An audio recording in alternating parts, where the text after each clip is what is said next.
चाहिए बेतों का दुनिया কি চাও তুমি? পুরা দেশ।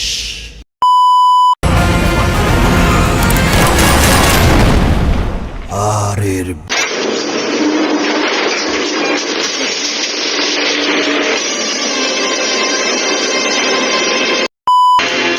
याद रही ना रॉकी।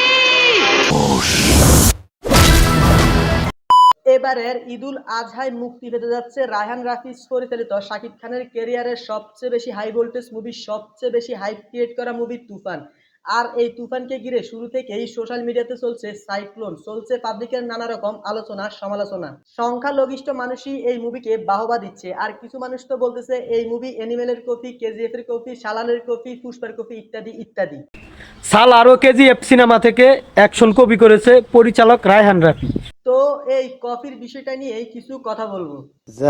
কুকুরের পেটে যেমন ঘি হজম হয় না, বাঙালির পেটও তেমনি ভালো জিনিস হজম হয় না। তুফানের মতো এমন হাই ভোল্টেজ মুভি, এমন হাইপ সৃষ্টি করা মুভি তো আর বাঙালি কখনো দেখে নাই, তাই এই জন্য এত ভালো একটা মুভিকে বাঙালি ঠিকঠাক ভাবে নিতে পারতেছে না।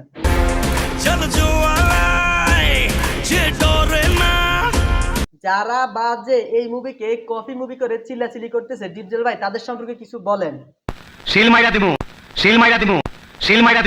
সবচেয়ে বড় কথা হলো রায়হান রাফি যখন প্রথমেই তুফান মুভিটার ঘোষণা দিছে তখনই সে বলছে যে তুফান মুভি হবে কেজিএফ পুষ্পা লেভেলের।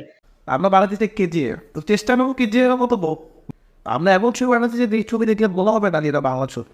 এই ছবি তাই হয়তো ওই মুভিগুলোর মতো এই সাকিবের তুফান মুভিতে ওইরকম একটা বাইক পাওয়া যায়। আর আর এটা ঠিক যে হ্যাঁ, সাকিবের তুফান মুভিতে ওই মুভিগুলোর সাথে কিছু কিছু সিন মিলে যায়।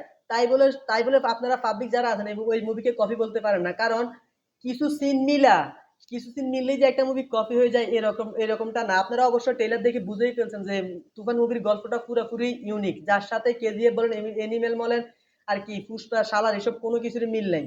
তুফান হবে একদম একটা ইউনিক ভিন্ন গল্প, যেটার সাথে অন্য কোনো মুভির সাথে কোনোই মিল নেই। হয়তো ওই লেভেলের মুভি বানাতে গিয়ে, পাবলিককে ওই রকম এন্টারটেইন দিতে গিয়ে কিছু কিছু সিন হয়তো ওই মুভিগুলোর সাথে মিল থাকতে পারে, তাই বলে আপনারা এই মুভিকে কপি বলতে পারেন না।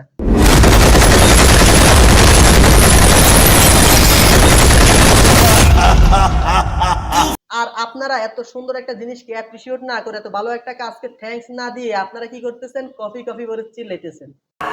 वो खड़े विच डांग खड़ के ओथे हो गई लड़ाई भारी अर्जुन। যাক, আর বেশি কিছু বলবো না, শুধু এতটুকুই বলবো, সাকিবের এই তুফান মুভি ইতিহাস সৃষ্টি করবে, বাংলাদেশের প্রতিটা হলে হলে তুফান সৃষ্টি করবে, বাংলাদেশকে ছাড়িয়ে চলবে বাইরের দেশেও। কি চাও তুমি? পুরা দেশ। আর সাকিবের হ্যাটার্স যারা আছেন তারাও এই মুভি হলে গিয়েই দেখবেন। ওকে কাট।